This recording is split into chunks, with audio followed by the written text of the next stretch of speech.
Hello, good afternoon. Thank you for joining our talk today. My name is Noell Ahern. This is our adult book club meeting, the Page Crawlers Book Club, and today we are actually going to be going over selections for our summer and fall reading list. I am making, some suggestions to our list, so I have the books here as well as some on my trusty tablet here.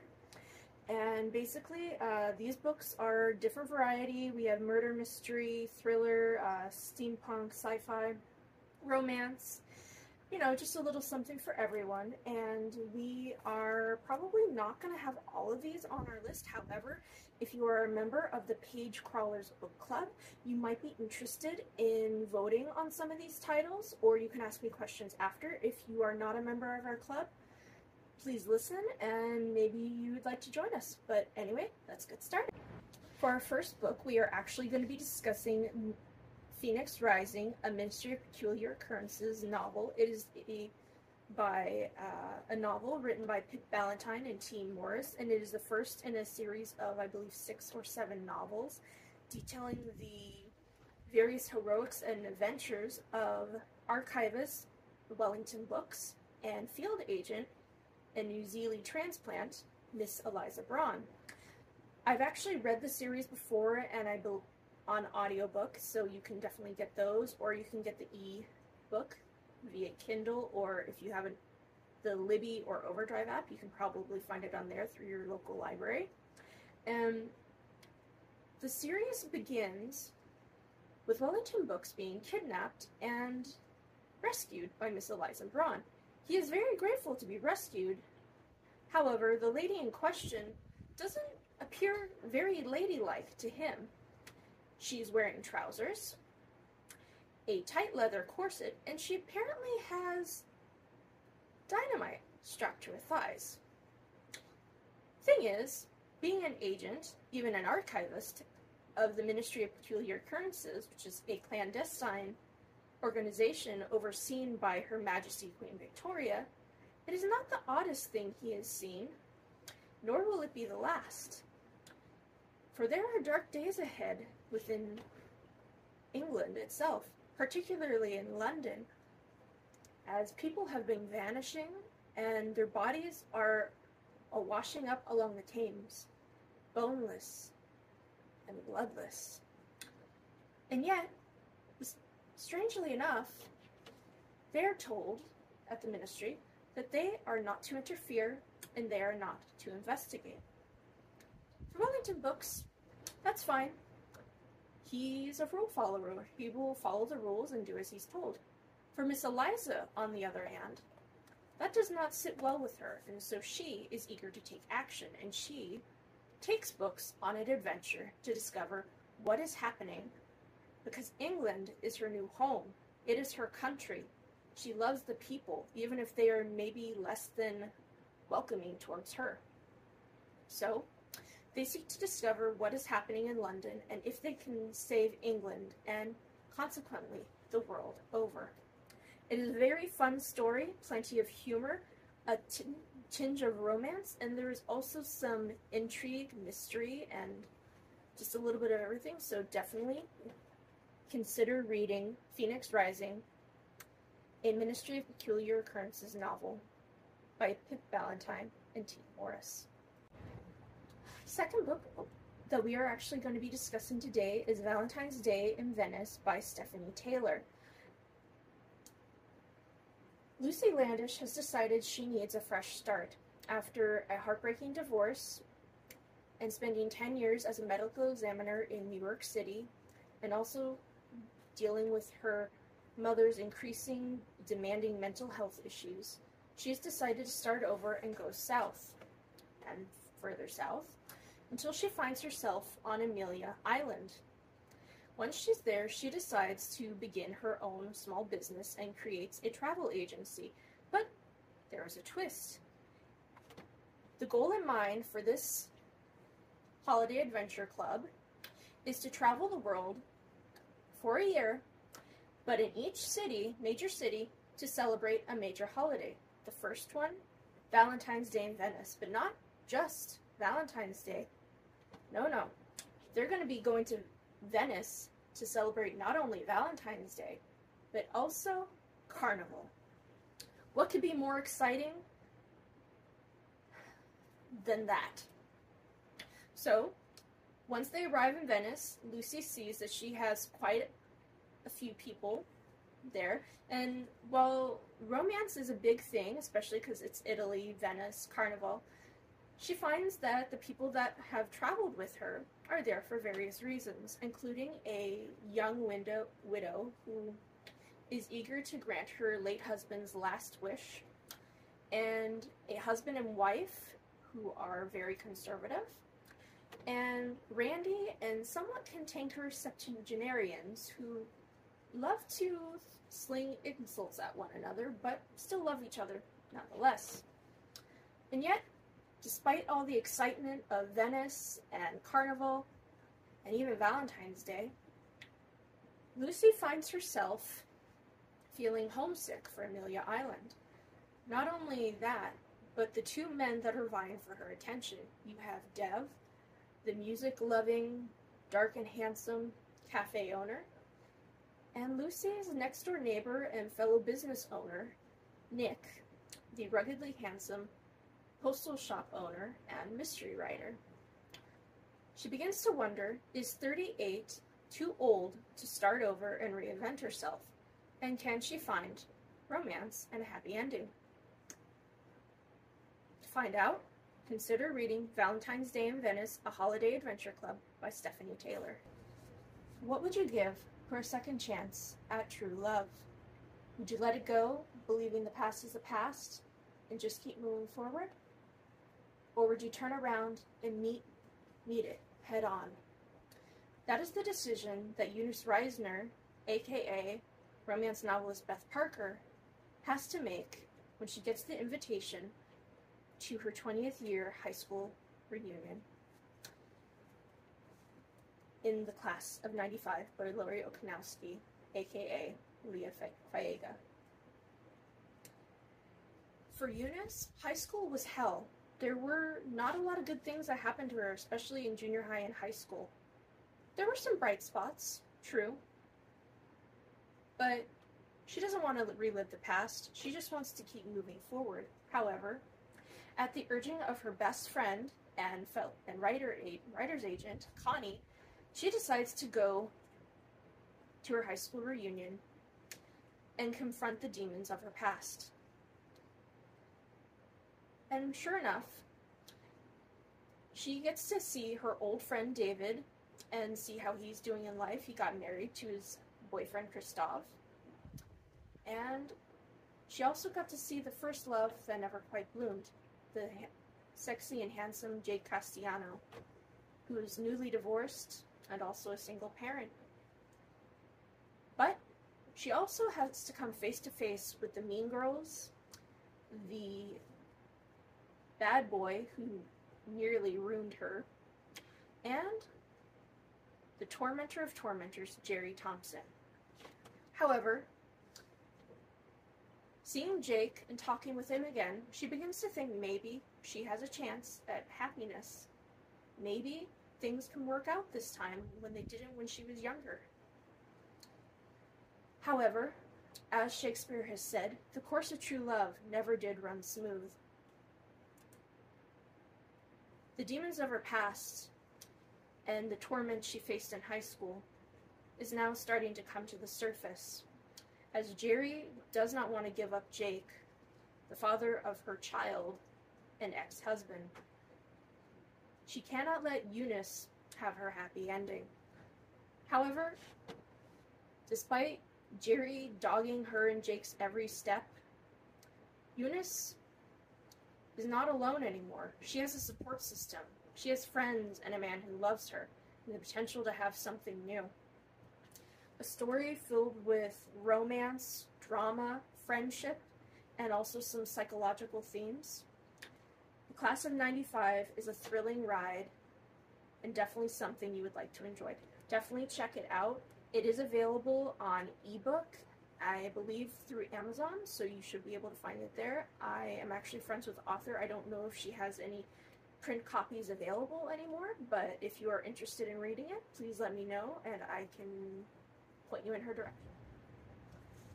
Our next book, and this is one I'm actually very excited for because I actually just finished reading it very recently, and I picked this up on a book excursion to Barnes & Noble with a friend of mine, and what instantly got me was the cover. It looks very vintagey, and it also reminds me a little bit of Wes Anderson's Fantastic Mr. Fox. I just really love the cover. And the best thing I can describe this book is if The Wind in the Willows met an Agatha Christie novel, because the characters are anthropomorphic animals instead of humans, and there's a murder mystery that needs to be solved. From the very first page, you can almost feel the tension as Gladys Honeysuckle, Shady Hollow's very own local gossip and reporter at the Shady Hollow Herald, is flying to work. She's not one that likes to be left out of the loop, not by a long shot. In fact, the very thought of there being any unheard gossip, it just makes her very nervous. So, from her vantage point as she's flying through the air to work, she spots down below her Joe, the coffee shop owner, making his way to work. She also spots the Von Beaverpelt sawmill, if you can look over there. It's right over there, churning away. And in the pond below, a dead body, and... Wait a minute. A dead body? No. Gladys, she couldn't have seen a dead body. As she gets closer, she has to look. It can't be a dead body. And certainly not Otto Stumpf, the cantankerous toad who lives near the sawmill. Frightened and very upset, Gladys Honeysuckle flies to work and instantly blabs what she has seen to local reporter and fox Vera Vixen. Eager to get there before police deputy Orville Braun, Vera decides to investigate for herself and find out what's going on. There has been a murder in Shady Hollow.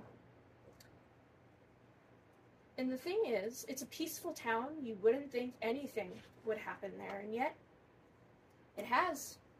Murder has come to Shady Hollow, and the strangest thing is, no one knows why Otto was murdered. Who would want to murder that toad? Granted, he was grumpy, argued with everyone, rubbed everyone the wrong way, but no creature deserves that. Never that. So, both Vera and Orville Braun try to figure out what's going on, and the unfortunate fact is there is a list of suspects a mile long, although for Orville's money, he wants to pin it all on Lefty, the local raccoon and thief. But Vera knows that's an easy and safe bet. Why not look further, deeper? Could it have been Reginald Von Beaverpelt, the rich owner of the sawmill? Or maybe it's Sun Lee. He's a chef, but he has a hidden past. No one really knows what he's really like. And then there's Howard Chitters, who lately has become even more nervous and stressed. If you want to find out more about the dealings and what happens in Shady Hollow and the creatures who reside there, definitely consider reading the first book in this series, Shady Hollow by Juno Black. There's, I believe, 4 books and 1 novella. The novella is exclusively an ebook only, so you can get that on Amazon Kindle, but definitely check this one out. Our next book is The Meg, a novel of deep terror by Steve Alten, and it's the first in a series. I believe there's at least 6 or 7 books total. The first book was actually adapted to a film starring Jason Statham, The Meg, that was released in 2018, and a sequel is actually about to come out, I believe August 4th, 2023. You bet your bottom dollar I'm actually going to be seeing that. But let us get back to what's happening within these pages. In 1989, Jonas Taylor, a renowned paleontologist and deep-sea diver, is hired by the Navy to go on an exploratory mission beneath the Pacific Ocean and into the Mariana Trench. Eager to discover what lays hidden beneath there and if there are any new discoveries or life down there, they want to see it and be the first to see it and get that knowledge and information and bring it to the surface world. So, Jonas and his team dive beneath the thermocline layer. It's sort of like a cloudy silt layer that separates the Pacific Ocean from the Mariana Trench. And they dive into what can only be described as jaws of terror. When Jonas returns to the surface, he is shaken and a shell of his former self. The doctor who initially examined him and his team before he went down, Dr. Heller, deems him mentally unstable. And the scientific community laughs and scoffs at him and at his words, thinking he has lost it. And he loses all credibility within that community as well as the diving community. But he cannot deny what he saw down there. He cannot deny the horror that tore his team apart. And yet, no one believes him. 8 years later, his best friend Terry calls him up and tells him they need his help. There have been rumors of deaths all throughout the sea, and they have no idea what is out there or what's causing this. Eager for a scoop, his ex-wife Lori tries to find out what is happening, as well as other scientists within the community. But Jonas, he knows what's there. He knows what's coming. And it's coming for blood. So, if you want, go into the water. But if you see her glow, it's already too late for you to escape. The Meg by Steve Alten. Now this next one, I remember seeing it a few years ago on audible.com. I actually got the audio edition. It's very fun to listen to, but I like getting the hard copy, so I have this here. And it's very interesting because the way it is set up, it sort of reads almost like you would a how-to manual. So, let us dive right in. Let Orsk help you be yourself. The Orsk way. Choose yourself. Wind your way through our showroom. Explore design concepts and sample combinations of furniture and fun. Pick yourself. Browse, shop, try. We'll show you how to be the best designer of your own life. Assemble yourself. Remember, Orsk voids all warranties if you ignore our clear and easy to follow assembly instructions. Enjoy yourself. And more importantly, Orsk yourself. Now, on the surface, those instructions seem pretty normal, pretty decent. But the thing is, not everything is well at Orsk, especially not at their Cleveland, Ohio location. For Deputy Manager Basil and his two employees, Ruth Ann and Amy, they've been dealing with some strange things happening that they cannot explain. For instance, no matter what time of day, no matter where they are, they and their other coworkers always get a text from this one unknown number. And it is always the exact same message. Help. Help. Yet, HQ headquarters, they say to ignore it. It's not their problem. Just block the number. And yet, despite doing that, the text keeps coming. Not only that, but there's been a vandal breaking into the store, smashing things, ripping dishes and clocks from walls, shredding mattresses to pieces, and then, not to mention, the disgusting goop that gets smeared all over upholstery and couches. But for Amy, it's not her problem. She's transferring, she's leaving, she's going to Youngtown, she doesn't care. But, unfortunately for her, Basil is making her care.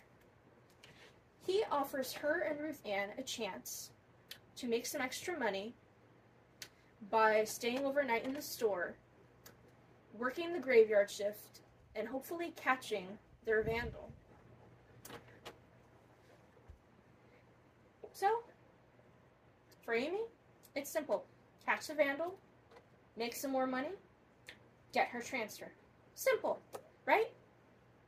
But when the lights go off in the store and the security system reboots, soon Amy, Basil, and Ruth Ann discover they're not alone.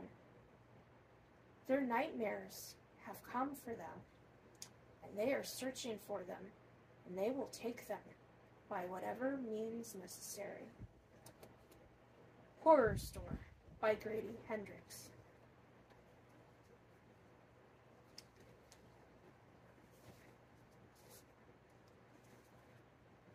Another good one, and this is sort of a romantic comedy, and definitely something I read. I actually read this last semester, and I figured, okay, it was worth a read, and it is hilarious, dark, with just the right amount of romance. Madeline Meddy Chan is cursed. Actually, no, scratch that. The women in her family are cursed. Now, you would think a curse? Really? That's ridiculous. But for Meddy and the women in her family, this curse is all too real. And it has followed them from China and Indonesia all the way to the United States. The curse? Their men will always leave them. In the case of her great-grandfather, he died in a freak accident involving a pregnant sow and a misplaced rake. Her grandfather in Indonesia suffered a stroke and died, leaving his wife and family behind.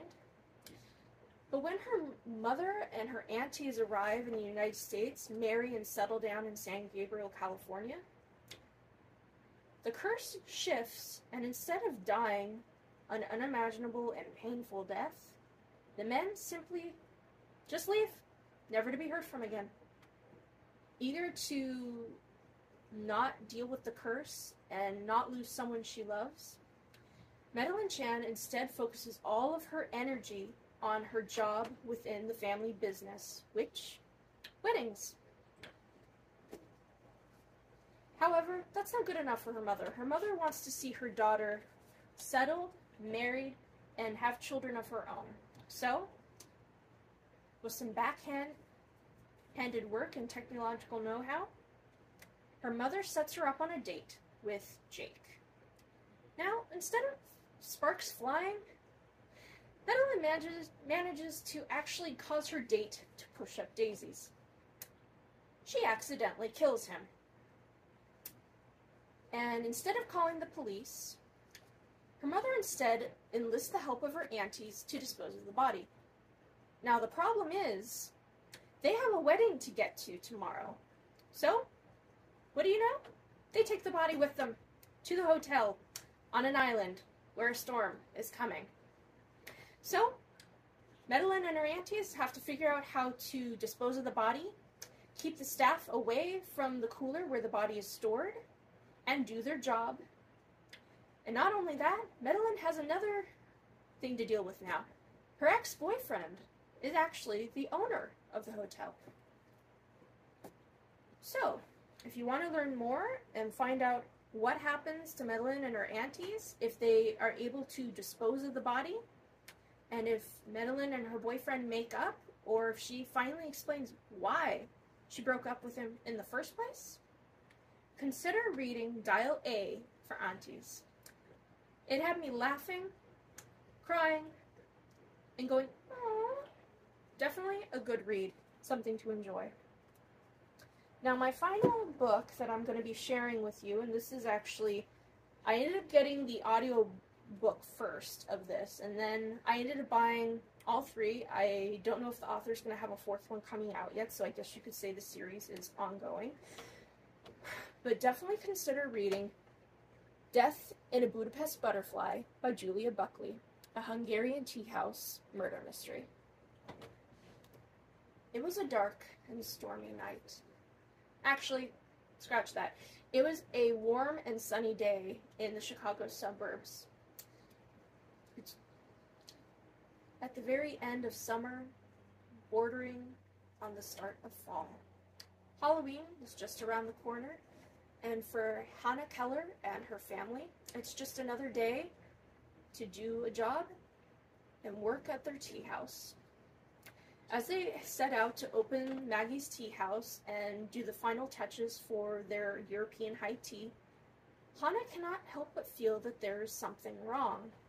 She feels a deep sense of, all she can describe it as, misery.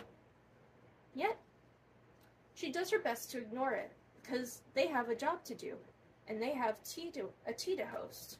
Maggie's tea house is known for their European high teas, but more than that, they are also known for her grandmother Juliana's tea leaf readings.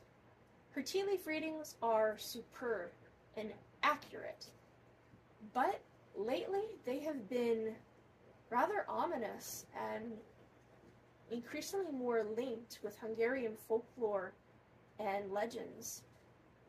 But for Maggie, her mother, it's something to ignore and not worry about. So Hannah takes after her mom, doesn't worry about it. But when Ava Novak, a lonely and beautiful woman who's attending their tea, turns up dead, she starts to worry and also wonder about her grandmother's abilities. And when it turns out that Hannah Keller's teacup, an Anna Weatherly Blue Butterfly porcelain teacup, was used to administer the poison, she finds herself and her family in the midst of an investigation and at the mercy of a wolf. To be more accurate, Detective Eric Wolf. And so, eager to restore her family's reputation and the tea house's reputation and keep her family business open, Hannah is determined to discover the truth, even while she's being watched and possibly admired by Eric Wolf. Who would want to murder Ava Novak? And, more importantly, what about her grandmother's gift? And what of her own burgeoning psychic ability? To find out more, read Death in a Budapest Butterfly by Julia Buckley. I want to thank you all for enjoying and attending my talk. I hope it was informative and you got some new reading material. If you're interested in joining the Page Crawler Book Club, please come up and talk to me afterwards, or if you have some other books you maybe think would be good to add to our list, please just let me know and I can pass it on